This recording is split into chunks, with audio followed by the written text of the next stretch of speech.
Right, hello, good afternoon. First up, this thing.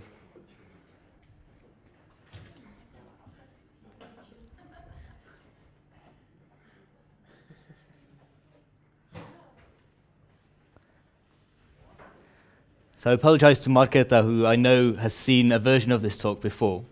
I've started with this before, just because I think it's quite interesting that 50 years ago in England, where I used to live and teach, this would have been a pretty okay thing to say for most teachers at elementary and high schools. Maybe not the majority, but a good number of teachers would tell you, yeah, a good piece of wood is what you need in a classroom. Now today I want to talk to you about self-reflection and what it can do for our own development as teachers. I'm Krzysztof, I'm a high school teacher here in Prague. I teach English and literature, just back from teaching the Epic of Gilgamesh to 15-year-olds, great fun. Lots of violence and sex.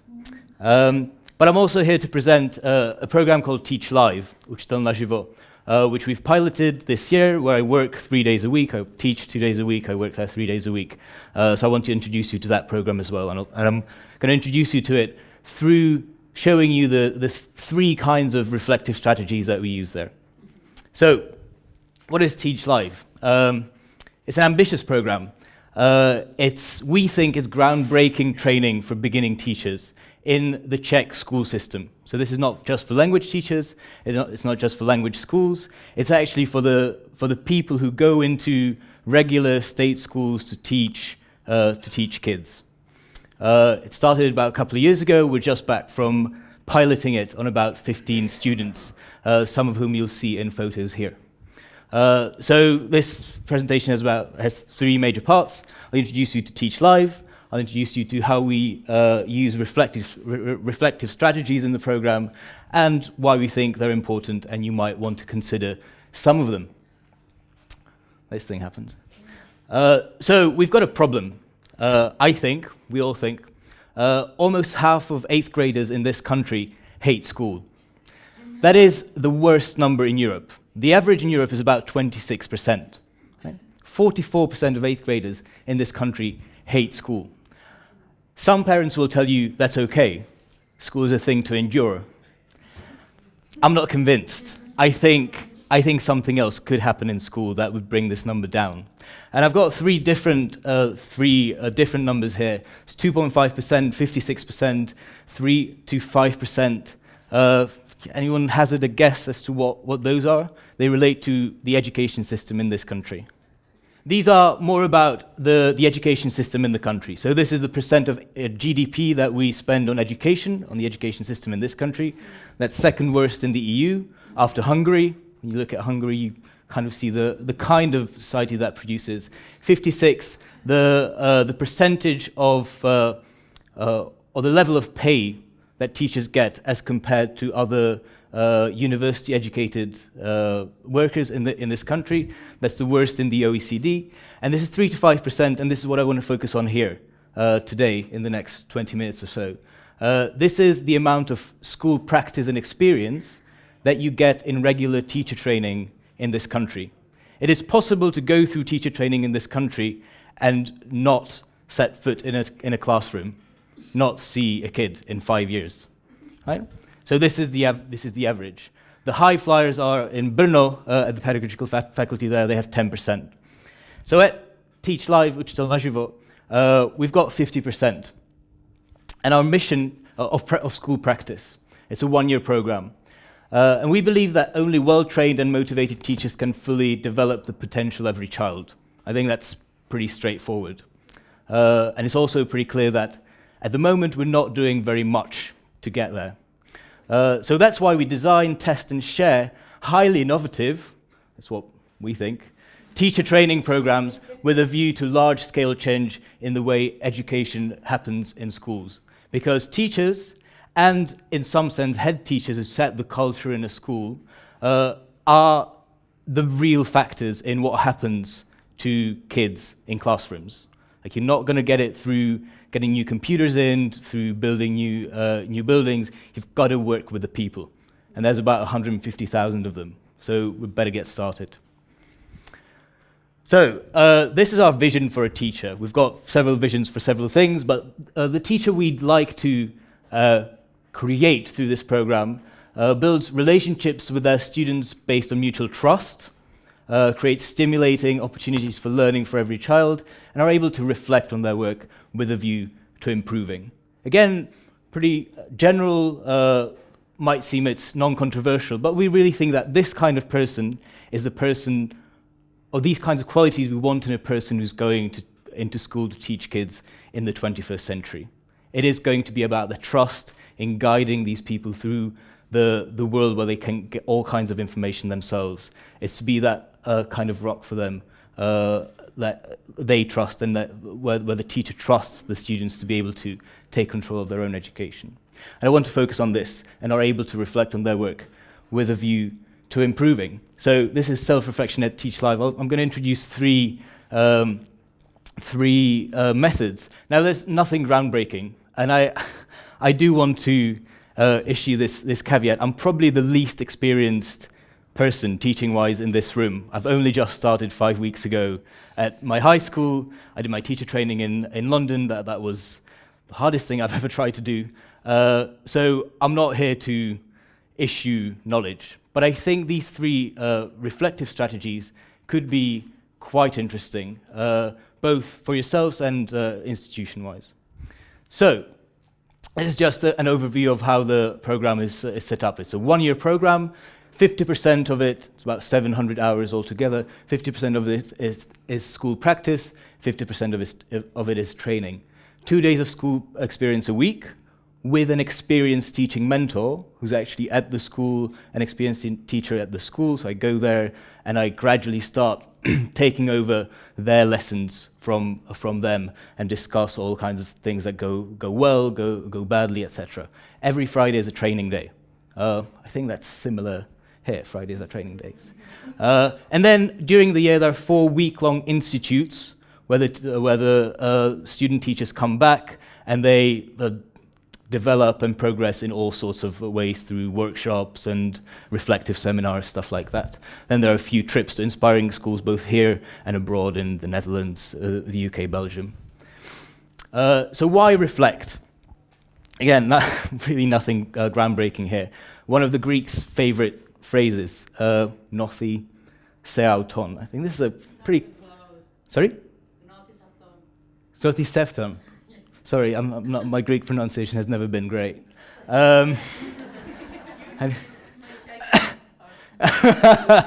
Great, thank you very much. I hope I've written it correctly. Kind of, yeah, good. It's a kind of a cool mosaic, a memento mori. Know thyself. Right? It's a bit of a cliche, a bit of a hackneyed phrase, but we really do think that if you want to help others learn, and this is especially in schools with children and teenagers, who are extremely sensitive to all kinds of pretense and personal shortcomings. I'm sure some of you know that. We really think that if you want to help others learn, you need to know yourself. That's not an absolute thing, that's a lifelong journey, it's a lifelong progress, but you at least need to get started if you want to become a really good teacher. So that's why we focus on these 4 things. There is subject knowledge within that training, of course, there has to be. There is guiding or teaching, that's methodology, that's the kinds of setting up activities, assessing, doing homework, there's quite a lot of that. But there's also personality and relationships. Psychotherapy sessions are actually an integral part of this teacher training program. Right? There's not a lot of them because they're very resource intensive and extensive, but we do want to set up the environment in which you do get that self-experience, that self-introspection that starts helping you on that journey to try to start knowing yourself, right? And then there's relationships. But that doesn't mean these are in 4 big blocks somewhere during the year. It's all refracted through that practice, that 380 hours of practice. So students would come back from their school experience for those Friday day-long sessions, and they'd have a block on relationships, but using all that material that they've collected during those 2 or 4 days at school. So all of that would be pegged on the practice. So there's a lot of theory, but there's no detached theory, or very little detached theory. So the first technique that we use, we call it Wander. Please don't ask me why. I don't actually know. I've asked. I haven't been told. We call it Wander. I don't think it's too important. Apparently it's not an acronym, but it goes a bit like this. 3 or 4 students bring in stories. The stories from their practice. They have to fulfill some kind of criteria. So often they'll be conflictual, a story about a conflict with someone. Very often they'll be emotional, be urgent, and they need to be specific. It's not, oh my God, I think I'm failing, I'm not doing this right. They have to be specific, like this happened at this point in the lesson, and I want to talk about it. And they need to be relevant for others. So if it's just your thing, you can try to talk about that with your mentor at the training. But for Wander, it has to be relevant for others. And these are the rules. What happens at Wander stays at Wander, right? Nothing carries things out, because often these are quite personal and quite delicate things. We do not judge or assess, so we hear people out. We respect the facilitator, who's an experienced teacher and a mentor there. We accept all those who come forward with a story. So we accept the story as it comes, and we're focused on improving, on trying to take some of the steps that might mean that this won't happen again, or will happen in a different and more manageable way. So this is Jana. She was doing a one-on-one with a student in a language at the student's home, and several times she'd congratulate the student on completing something, and the student's mother would come through and look and say, "Oh, that's just a one-off. That's chance. He's never good at these things. Like he's never going to progress." And the mother kept putting the student down. Hanka here was teaching at a school, a regular school, and she had one student, about a 12-year-old, I think, who kept answering most of her questions with the word Hitler. Just say Hitler, and like draw Nazi imagery everywhere. She didn't know, like she was in her first few weeks of teaching, she had no idea how to deal with this. I'm not going to tell you how Jana and Hanka solved it, but they came to Wander, they got into groups of 3, and they spent a good amount of time trying to talk through that issue, sharing it, and actually internalizing the kinds of feedback that others brought, and then the kinds of feedback that the experienced facilitator eventually brought to these stories. And we've got lots of testimonials, and we thought this worked really well. And now this is why we're all about sharing. There's a quote by Lev Vygotsky. I'll give you half a minute to read that.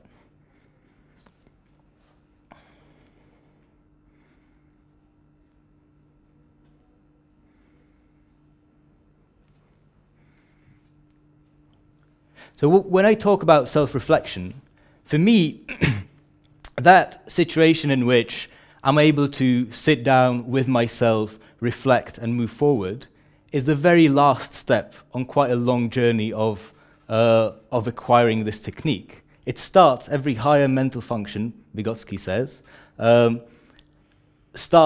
was social before it became internal. That's why we put students in groups. That's why we share these emotional, urgent stories, so that in that discussion they can start to internalize the valuable feedback, and they can start then giving themselves when they find themselves in a similar situation. The second one we call challenges, and these are basic coursework. There's nothing too groundbreaking about them. They're spread during the year, they're pieces of writing, and they're focused on these 4 things. 1, I know where I'm going, that's in the first couple of months. kind of have my bearings. I know how school works, what I'm expected to do with the students. 2, I'm getting to know students and they trust me. 3, I'm a guide through education. And 4, I do it my way. Now, for me, right now, the second one is most interesting because that's a case study.